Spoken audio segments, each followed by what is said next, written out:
अच्छा पिले आमे आज प्लांट किंगडम रो ओडिया अनुवाद करवा। ओके तुम्हें कौन कर से ए सब वार्ड मतलब ओडिया अनुवाद कर तुमको बुझेबी से तुम्हें डिटेल मन दे शुणव एवं जोटी तुमर आवश्यकता नोट पड़ो मुझे रिमार्क कर देथि से मार्क करी तुम्हें या नोट कर ताको तुम्हें नोट करके रख।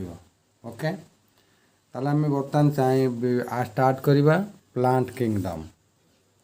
अच्छा तुम्हें देख प्रथम प्लांट किंगडम कौन लिखा है। In the previous chapter we looked at the broad classification of living organism under the system proposed by Whittaker wherein he suggested five kingdom classification: Monera, Protista and fungi, Animalia and Plantae। ता मानला 1969 रे Whittaker जड़े वैज्ञानिक से कौन करते गोटे broad classification करते गोटे बड़ धरणर क्लासिफिकेशन करते लिविंग ऑर्गेनिज्म को लेकिन एवं से आमको से क्लासिफिकेशन रे सजेस्ट करथिले बा आमको से गोटे मत देइथिले जे पांचटा किंगडम रही गोटे हूँ monera, protista, fungi, animalia and plantae. अच्छा बर्तमान आम कौन करा इन दिस चैप्टर ए चैप्टर रे we will deal in detail with further classification within kingdom plantae popularly known as plant kingdom. बर्तमान आम ए चैप्टर रे आमे कौन करवा पुणी थरे कौन करवा ना डिटेल स्टडी करवा का विषय रे ना प्लांटाई किंगडम भितर विदिन द प्लांटाई किंगडम भितर कौन कौन क्लासिफिकेशन हो पारिबो बा करा जायछि कि क्लासिफिकेशन करा जायछि तार विषय रे आमे कौन करवा स्टडी करवा एवं ताकू पॉपुलरली से क्लासिफिकेशन को पॉपुलरली प्लांट किंगडम बोली कहती। ओके अच्छा प्रथम पाराटा आम बुझीपारे कौन ना 1969 रे व्हिटेकर कौन करते जन साइंटिस्ट से कौन करते ना 5टा किंगडम क्लासिफिकेशन देते मोनेरा, प्रोटिस्टा, फंगी और एनिमालिया, प्लांटाई। आमे यही चैप्टर रे किंतु प्लांटाई विषय स्टडी करवा जहाँ को पॉपुलरली प्लांट किंगडम बोली कहती। अच्छा नेक्स्ट देख we must stress here that our understanding of the plant kingdom has changed over time. तामाने आमे कौन बर्तमान सजेस्ट करवा बा आमे कौन मुंडे स्ट्रेस करवा आमे सबुठारु बेसी गोटे कथा मन रखिबा वी मस्ट स्ट्रेस हियर एठार आम कौन मन रखिबा आमे जाको सबू बुझी आसीथिले understanding of the plant kingdom has change over time आम जी बुझी प्लांट किंगडम विषय रे किंतु समय अनुसार से परिवर्तन हो जाइछि। कौन fungi and a member of the Monera and Protista having cell wall यही तीनटांकर सेल वॉल थिला। कौन ना fungi and members of the Monera and Protista having cell wall तुम्हें जानते सेल वॉल जो माने प्लांटाई ग्रुप रो से प्लांट ग्रुप रे रखा जाइथिला will have now been excluded from the plantae through earlier classification placed them in the same kingdom।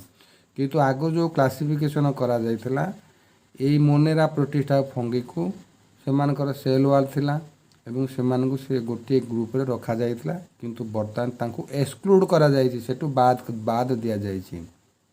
So the cyanobacteria that are also referred to blue-green algae are not algae anymore। जाको साइनोबैक्टेरिया को जोटा को आम green आलजी रे करा जाइतिला ताको green आलजी group रे रखा जाइतिला किंतु बर्तमान से कौन से आलजी ग्रुप रे रखा जाए नाही। In this chapter we will describe algae, Bryophyta, Pteridophyta, gymnosperm, angiosperm under Plantae. तेणु प्लांटाई ग्रुप रे जो algae, Bryophyta, Pteridophyta, gymnosperm, angiosperm सब रही विषय आम डिस्कसन करवा। अच्छा बर्तमान तुमर नोट करार अच्छे मुझे कही जे नोट कर कौन ना तुम लिख क्यों क्यों लिविंग ऑर्गेनिज्म गुड़ा को तांकर ପ୍ରକୃତ ଗ୍ରୁପରୁ ଅଲଗା କରାଯାଇଛି। ମୋନେରା, ପ୍ରୋଟିଷ୍ଟା, ଫଙ୍ଗି ଆଉ ସେମାନଙ୍କର ପ୍ଲାଣ୍ଟ ଗ୍ରୁପରେ ରଖାଯାଇଥିଲା। ଏବେ ତାଙ୍କୁ ପ୍ଲାଣ୍ଟ ଗ୍ରୁପରେ ରଖାଯାଇ ନାହିଁ। ତୁମେ ଏଇପରି କୋଶ୍ଚିନ୍ଟା ତୁମକୁ ଆରାଇଜ୍ ହେବ, ତୁମେ ସେଇଟାରେ ନୋଟ୍ ବନେଇବ। ତାପରେ ଲେଖିବ ଯେ ସାଇନୋ ବ୍ୟାକ୍ଟେରିଆ, ଯେମିତି ସାଇନୋ ବ୍ୟାକ୍ଟେରିଆକୁ ପ୍ରଥମେ କେଉଁଠି ରଖାଯାଇଥିଲା, ଗ୍ରୀନ୍ ଆଲଜି ରଖାଯାଇଥିଲା, ତାକୁ ଏକ୍ସକ୍ଲୁଡ଼ କରାଗଲା। ତାକୁ ଗ୍ରୀନ୍ ଆଲଜି, ତାକୁ ସାଇନୋ ବ୍ୟାକ୍ଟେରିଆକୁ ପ୍ରଥମେ ଗ୍ରୀନ୍ ଆଲଜି ଗ୍ରୁପରେ ରଖାଯାଇଥିଲା, ବର୍ତ୍ତମାନ ତାକୁ ଏକ୍ସକ୍ଲୁଡ଼ କରାଯାଇଛି। ଓକେ, ଏଇଟା ତୁମର ହେଲା ଏଇ ଯେଉଁ ପାରାଗ୍ରାଫର ନୋଟ୍ଟା। ଫାର୍ଷ୍ଟ ପାରାଗ୍ରାଫର ନୋଟ୍ଟା ତ ତୁମର ଲେଖିବ ହୁ ସଜେଷ୍ଟ ଦ 5 କିଙ୍ଗଡମ୍ କ୍ଲାସିଫିକେସନ୍, କିଏ ସଜେଷ୍ଟ କରିଥିଲେ, ୱିଟେକର ସଜେଷ୍ଟ କରିଥିଲେ ବୋଲି ସେ ଗୋଟେ ନୋଟ୍ ରଖିବ। ଆଚ୍ଛା, ବର୍ତ୍ତମାନ ତୁମେ ଆସ ଆଗକୁ ଆଉ ଗୋଟେ ପାରା ଦେଖିବା। ଆଚ୍ଛା, let's also look at classification within angiosperm to understand some of the concern that influence the classification of system। ଆଚ୍ଛା, ଇଏ ଗୋଟେ ସେଣ୍ଟେନ୍ସରେ କିଛି ମିନିଂ ନାହିଁ। ସେ କହିବା କଥା ଯେ ଆଞ୍ଜିଓସ୍ପର୍ମ ଭିତରେ ଯେଉଁ କ୍ଲାସିଫିକେସନ୍ କରାଯାଇଥିଲା ଏବଂ ସେଇ କ୍ଲାସିଫିକେସନ୍ ଭିତରେ ଯେଉଁ ନଲେଜ୍ ଗେନ୍ ହେଇଥିଲା, ସେ ଫର୍ଦର କ୍ଲାସିଫିକେସନ୍କୁ ଆମକୁ ବହୁତ ଇନଫ୍ଲୁଏନ୍ସ କଲା। Let's look. ଆଚ୍ଛା, ଦ earliest system of classification used only gross superficial morphological characteristics such as habit, color, number and shape of leaves। ଆଚ୍ଛା, ଏଇଠୁ ଏ ପାରାଟା ବୁଝ କ'ଣ କରାଯାଇଛି ନା ଆଗ କାଳରେ ବା ଆଗରୁ ସମୟରେ ବା ପୂର୍ବରୁ କ'ଣ କରିଥିଲେ ସାଇଣ୍ଟିଷ୍ଟ ମାନେ କ'ଣ କରିଥିଲେ ନା ଗ୍ରସ୍ ସୁପରଫିସିଆଲ୍ ବହୁତ ଇମ୍ପୋର୍ଟାଣ୍ଟ ଦେଇଥିଲେ ମର୍ଫୋଲୋଜିକାଲ କ୍ୟାରେକ୍ଟର ଉପରେ, ବାହ୍ୟ ତାଙ୍କର କ୍ୟାରେକ୍ଟର। ମର୍ଫୋଲୋଜିକାଲ କ୍ୟାରେକ୍ଟର ମାନେ ବାହ୍ୟ କ୍ୟାରେକ୍ଟର ଉପରେ ବହୁତ ଇମ୍ପୋର୍ଟାଣ୍ଟ ଦେଇଥିଲେ ଏବଂ ବାହ୍ୟ କ୍ୟାରେକ୍ଟର ହିସାବରେ ହିଁ କ୍ଲାସିଫିକେସନ୍ କରାଯାଇଥିଲା ପ୍ଲାଣ୍ଟମାନଙ୍କୁ। ସେମାନଙ୍କର ବାହ୍ୟ କ୍ୟାରେକ୍ଟରିଷ୍ଟିକ୍ସ କ'ଣ ଥିଲା ନା ହାବିଟ୍, ସେମାନଙ୍କର କଲର୍, ସେମାନଙ୍କର ନମ୍ବର, ସେମାନଙ୍କର ସେପ୍, ସ୍ଲିପ୍ର ସେପ୍, ଏଇ ହିସାବରେ ମର୍ଫୋଲୋଜିକାଲ କ୍ୟାରେକ୍ଟରିଷ୍ଟିକ୍ସରେ ତାଙ୍କୁ କ୍ଲାସିଫାଇ କରାଯାଇଥିଲା। They are based mainly on vegetative characters or on the endosomium structure ବା ଭେଜିଟେଟିଭ୍ କ୍ୟାରେକ୍ଟର। ତାଙ୍କର vegetative characters means stem, leaves, ଯେଉଁ ପ୍ଲାଣ୍ଟ ମାନଙ୍କର ଯେଉଁ ଭେଜିଟେଟିଭ୍ ପାର୍ଟ ଗୁଡ଼ା କହନ୍ତି, ପତ୍ର, ମୂଳ, କାଣ୍ଡ, ୟାରି ଭିତରେ ସେ କ'ଣ କରୁଥିଲେ ନା ଦେ were based mainly on vegetative characters or on the androsium structure। androsium structure ମାନେ ସେମାନଙ୍କର ବାହ୍ୟ ଗଠନ ବିଷୟରେ ସେ କ'ଣ କରାଯାଇଥିଲା। ଲିନାୟସ୍ ଇଏ ଗୋଟେ ସାଇଣ୍ଟିଷ୍ଟ, ଏ ଲିନାୟସ୍ ତାକୁ ପ୍ରପୋଜ କରିଥିଲେ। ସିଷ୍ଟମ୍ ଆର୍ ଆର୍ଟିଫିସିଆଲ, ସେ ସିଷ୍ଟମ୍କୁ ଆର୍ଟିଫିସିଆଲ କୁହାଯାଉଥିଲା। ତୁମେ ଏଇ ଯେଉଁ ଆର୍ଟିଫିସିଆଲ ସିଷ୍ଟମ୍ଟା କ'ଣ, ହ୍ୱାଟ୍ ଇଜ୍ ଆର୍ଟିଫିସିଆଲ ସିଷ୍ଟମ୍, ଏଇ ଯେଉଁ 2-4ଟା ସେଣ୍ଟେନ୍ସରେ ମୁଁ ତୁମକୁ ବୁଝେଇବି, ଆକୁ ନୋଟ୍ ବନେଇବ। ହ୍ୱାଟ୍ ଇଜ୍ ନା ଆର୍ଟିଫିସିଆଲ ସିଷ୍ଟମ୍। ଆଚ୍ଛା, ବର୍ତ୍ତମାନ କ'ଣ କରିଥିଲା ନା ଲିନିୟସ୍ କ'ଣ କରିଥିଲେ ନା ତୁମକୁ ମର୍ଫୋଲୋଜିକାଲ କ୍ୟାରେକ୍ଟର ଦେଇଥିଲେ। ସେଇ ସିଷ୍ଟମ୍କୁ ଆର୍ଟିଫିସିଆଲ ସିଷ୍ଟମ୍ କୁହନ୍ତି। କାହିଁକି ନା they separated the closely related species since they are based on a few characteristics. କିନ୍ତୁ ସିଏ କ'ଣ କରିଥିଲେ ନା ତାଙ୍କର ସ୍ପେସିସ୍ର କ୍ୟାରେକ୍ଟରକୁ ସେପାରେଟ୍ କରିଦେଇଥିଲେ। ଆରେ ମେନ୍ ତ ସ୍ପେସିସ୍ର କ୍ୟାରେକ୍ଟର ଅନୁସାରେ କ୍ଲାସିଫିକେସନ୍ କରିବା କଥା, ଯାହା ଆମେ ଏବେ ଜାଣୁଛୁ। କିନ୍ତୁ they separated the closely related species since they were based on a few characteristics. ଯେଉଁ କିଛି ଗୋଟେ ଯେଉଁ ସ୍ପେସିସ୍ ଗୁଡ଼ାକ, ତାଙ୍କର ସ୍ପେସିସ୍ ମାନେ କ'ଣ, ଗୋଟିଏ ଗ୍ରୁପ୍ ବା ଗୋଟିଏ ଜାତିକୁ ବୁଝାଏ। ମନେକର ଟାଇଗର ସ୍ପେସିସ୍ ବା ମଙ୍କି ସ୍ପେସିସ୍, ଏଗୁଡ଼ା କ'ଣ ମଙ୍କିର ଗୋଟେ ଗ୍ରୁପ୍ ବୁଝାଏ। ସିଏ କ'ଣ କରିଥିଲେ ନା they separated the closely related species, ଯେଉଁମାନେ କ୍ଲୋଜଲି ରିଲେଟେଡ୍ ଥିଲେ ସେ ସ୍ପେସିସ୍କୁ ସେ କ'ଣ କରିଥିଲେ, ଅଲଗା କରିଦେଇଥିଲେ। ତେଣୁ ଗୋଟିଏ ପଏଣ୍ଟ ତ ମିଳିଲା କାହିଁ ତାକୁ ଆର୍ଟିଫିସିଆଲ କୁହାଯାଉଥିଲା, ଯେଉଁଟାକୁ କୁହାଯାଉଥିଲା। ସେକେଣ୍ଡ କ'ଣ କରିଥିଲେ ନା the artificial system gave equal weightage to the vegetative and sexual characteristics. ଆଉ ଗୋଟେ ସେକେଣ୍ଡରେ ପଏଣ୍ଟ ଥିଲା ଯାହାକୁ ତାକୁ ଆର୍ଟିଫିସିଆଲ ସିଷ୍ଟମ୍ କହିବା ପାଇଁ କୁହାଯାଇଥିଲା। ସେ ହେଲା କ'ଣ, ଦ ଆର୍ଟିଫିସିଆଲ ସିଷ୍ଟମ୍ ଗେଭ୍, ସେ ଦେଇଥିଲା ସମାନ ଓଜନ ତାଙ୍କୁ ଦେଇଥିଲା ବା ସମାନ ପ୍ରାଧାନ୍ୟ ତାଙ୍କୁ ଦିଆଯାଇଥିଲା, ସମାନ ଅଧିକାର ଦିଆଯାଇଥିଲା। କାହାକୁ ନା ଭେଜିଟେଟିଭ୍ ଆଣ୍ଡ ସେକ୍ସୁଆଲ୍ କ୍ୟାରେକ୍ଟରିଷ୍ଟିକ୍ସକୁ। ସେ କହୁଥିଲେ ଭେଜିଟେଟିଭ୍ କ୍ୟାରେକ୍ଟରିଷ୍ଟିକ୍ସର ଯାହା, ସେକ୍ସୁଆଲ୍ କ୍ୟାରେକ୍ଟରିଷ୍ଟିକ୍ସ ସେୟା। तापर ताको आर्टिफिशियल कहबार कारण कौन ना दिस इज नॉट एक्सेप्टेबल एटा को एक्सेप्टेबल करागला नहीं since we know that often ताले कहीं एक्सेप्टेबल करागला नहीं ये तो गोटे सजेसन देती एक्सेप्टेबल करागला नहीं कहीं ना से करा न जीवार ताकू आर्टिफिशियल सिस्टम ऑफ क्लासिफिकेशन कहगला करागला नहीं कहीं सुन this is not acceptable since we know that often the vegetative characters are more easily affected by the environment पाणीपाग परिवेश परिस्थिति रे भेजिटेटिव क्यारेक्टर कौन हुए चेंज हो जाए अफेक्टेड हुए किंतु सेक्सुअल क्यारेक्टर से केबे अफेक्टेड हुए नहीं so more easily affected by the environment तेणु एनवायरनमेंट द्वारा अफेक्टेड होइथिबारु काटिस जो लियोनास जो क्लासिफिकेशन करथिले ताको आम आर्टिफिशियल क्लासिफिकेशन बोली कहते मोस्ट इम्पोर्टाट सिन्स तुम यहीटा को मन रखिथ जे सी तांको आर्टिफिशियल कहबार कहीं ना सी देते gave equal to vegetative and sexual character vegetative कथा मुझे तुमको कही प्लांटर मूल कांड पत्र चेर को आम भेजिटेटिव पार्ट रहा रखा अच्छा तापर आज एगेन्स्ट देसी आर्टिफिशियल सिस्टम विरुद्ध रे गोटे नेचुरल क्लासिफिकेशन सिस्टम डेभलप कला से नेचुरल क्लासिफिकेशन सिस्टम टा कौन तुमको कहूँ which were based on natural affinity natural affinity प्राकृतिक आकर्षण among the organism and considered कौन कहते नेचुरल क्लासिफिकेशन कौन डेभलप करता ना which are based on natural affinity माने प्राकृतिक आग्रह प्रकृति प्रति जो मानकर आफिनिटी थी आट्राक्शन थी एमंग द ऑर्गेनिज्म भितर से कंसीडर करते कौटी नेचुरल क्लासिफिकेशन ओके बोले अच्छा नेक्स्ट पारा को जाऊँगी देख मन देखी शुण भल भाव बुझ निजे दी थर तीन थर पढ़ीगला नोट बनइब ओके अच्छा तापर देख not only the external feature but also internal feature like ultrastructure anatomy embryology and phytochemistry such a classification for flowering plant was given by George Bentham and Joseph Dalton Hooker से कौन करते ना ये जो दुईटा साइंटिस्ट आम natural classification करे बेंथाम and Dalton Hooker सी कौन करते ना एक्सटर्नाल फीचर उपर जी इंपोर्टाट दे नथिले ताठ बेसी इंपोर्टाट देते इंटरनाल फीचर उपर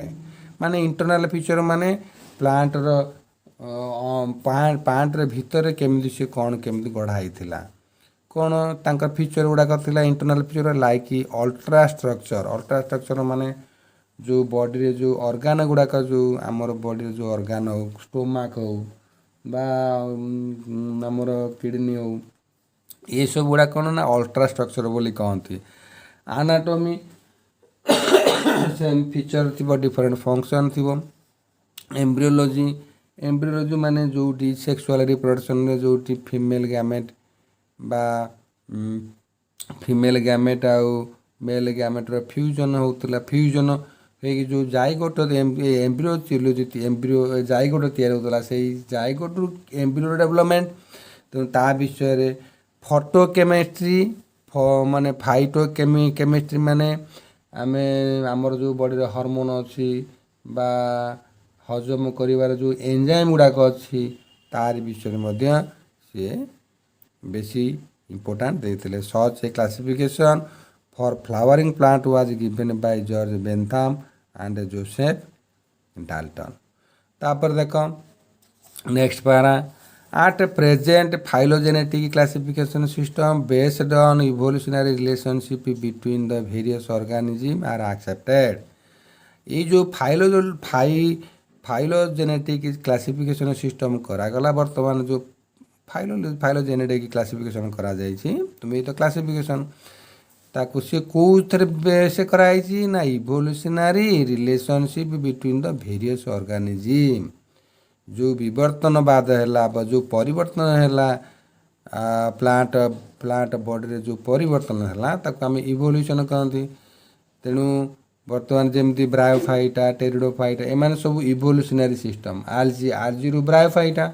आज जमी इभोल्यूशन ब्रायोफाइट है ब्रायोफाइट जमी जिम्नोस्पर्म आंजियोस्पर्म ये सब गुड़ाक टेरिडोफाइटा ये सब गुड़ाक डेभलपमेंट है यहाँ हूँ इभोल्यूशनरी सिस्टम। तेणु से कहले the phylogenetic character system based on evolutionary relationship तांकर जो विवर्तनवाद जमी आमर ह्यूमन बीइंग्स गुड़ाक मंकी रु इभोल्यूशन होकर ह्यूमन बीइंग होती सेमती evolutionary relationship between the various organism are acceptable. तो ना ताको ग्रहण कराइला विभिन्न ऑर्गन जो रिलेशनशिप क्लासिफिकेशन पाई जो इभोल्यूशनरी रिलेशन थिला प्लांट भितर ताको एक्सेप्ट करा जाइतिला कोटी ना फाइलोजेनेटिक क्लासिफिकेशन रे। This assume that organism belong to the same taxa have a common ancestor तांको आज्यूम करागला कौन ना जो माने टेक्सा माने ग्रुप जो माने सेम ग्रुप रे थिले तांकर गोटे मात्र कॉमन आंसेस्टर बा गोटे मात्र तांकर पूर्वज आंसेस्टर माने पूर्वज से माने गोटे मात्र पूर्वज थिले बोली आज्यूम करागला मने करागला। We now use information from many other sources to help resolve difficulties in classification. तेणु अन्य माध्यम गुड़ाक को अन्य माध्यम गुड़ाक फॉलो करागला जमती जो डिफिकल्टीज हम रही क्लासिफिकेशन को डिफिकल्ट रही रिसॉल्व करने समाधान करने अदर सोर्स को ग्रहण करा जाइथिला क्लासिफिकेशन फाई कौन these become more important when there is no supporting fossil evidence. Fossil evidence माने जो प्लांट गुड़ाकर जो माने से मानकर जो डेथ होउतला से माने जो मरी जाउतले तांकर सब अवशिष्टांश को आम फजिल कहू अवशिष्टांश को फजिल कहू जदि से अवशिष्टांश गुड़ाक भी बहुत सपोर्टिंग करिवो जे तुमर क्लासिफिकेशन पाई ते माने को केते वर्ष से मानकर डेथ हो गलानी से माने माटी तले पोती जाइछन्ती यदि से मानकर सेही अवशिष्टांश गुड़ाक बा फजिल गुड़ाक मिलता ताले आम कौन हम ना सीटा become more important when there is no supporting fossil evidence गुड़ाक बहुत हेल्प करता। तापरे फाइलोजेनेटिक क्लासिफिकेशन पर आसला न्यूमेरिकल टैक्सोनॉमी कौन देख ना which is now easily carried out to using computer is based on all observable characteristics माने जो गुड़ाक माइक्रोस्कोप डेवलपमेंट कर सारा पर आमर कंप्यूटर जो डेवलपमेंट कला सेतबले कौन करागला ना गोटे गोटे कंप्यूटर रे कौन करा ना ऑब्जर्व करागला कंप्यूटर रे अनुधान करागला केमिति अनुधान करागला ना number and code are assign to all the characteristics सबू कैरेक्टरिस्टिक पे गोटे नंबर आ गोटे कोड रखागला से कोड आउ नंबर को जब आम कंप्यूटर मारिबा ताले सबू डाटा आम जापर तो डाटा आर देन प्रोसीड सब डाटा गुड़ाक प्रोसीड हो आम न्यूमेरिकल टैक्सोनॉमी कहले कारण कंप्यूटर नंबर आउ कोड यूज करी आम समस्त कैरेक्टर विषय बुझी पारे। अच्छा in this way each characters is given equal importance and at the same time 100 of a character can be considered it is numerical taxonomy विषय से कहूँ। तापर cytotaxonomy that is based on cytological information like chromosome number जो कम आम हाप्लोएड डिप्लोएड कहूचे सेटा हूँ chromosome number अनुसार naming करा जाय थाए। तेणु केते क्रोमोजोम नंबर अच्छी तांकर स्ट्रक्चर कौन बिहेवियर कौन से मानकर यहीगुड़ाक नहीं आम कौन कर cytotaxonomy is based on cytological information आपको साइटोलॉजिकल इनफॉरमेशन कहते बोली मन रखी what are the cytological information of the classification तुम कह क्रोमोजोम नंबर यहाँ भी नोट बनइब क्रोमोजोम नंबर स्ट्रक्चर से मानकर बिहेवियर। तापर केमोटैक्सोनॉमी विषय तुम जानिछ हार्मोन आम शरीर जो हार्मोन गुड़ाक अच्छी आउ डाइजेशन एंजाइम गुड़ाक अच्छी से मानकर स्टडी से मानकर एक्टिविटीज को डाइजेशन को एंजाइमटा को क्या को डाइजेशन करे आम तो 6 न्यूट्रिएंट अच्छी तेणु से डाइजेशन पाइंका जो केमिकाल गुड़ाक आम शरीर बा प्लांट शरीर अच्छी से प्लांट बॉडी अच्छी ताकू से केमिकल गुड़ाक स्टडी करने chemotaxonomy that uses chemical constituents of the plant जो केमिकल को लेकिन वो रासायनिक पदार्थ नहीं गढ़ाई तापर स्टडी कर प्लांट टू रिसॉल्व कन्फ्यूजन जो कन्फ्यूजन आमर थिला जो सन्देह थिला बा को डाउट थिला ताकू दूर करागला are also used by taxonomist these days. अच्छा ये गला आमर इंट्रोडक्शन रे तापर आसवा बर्तमान प्लांट ग्रुप रो आलजी ग्रुप।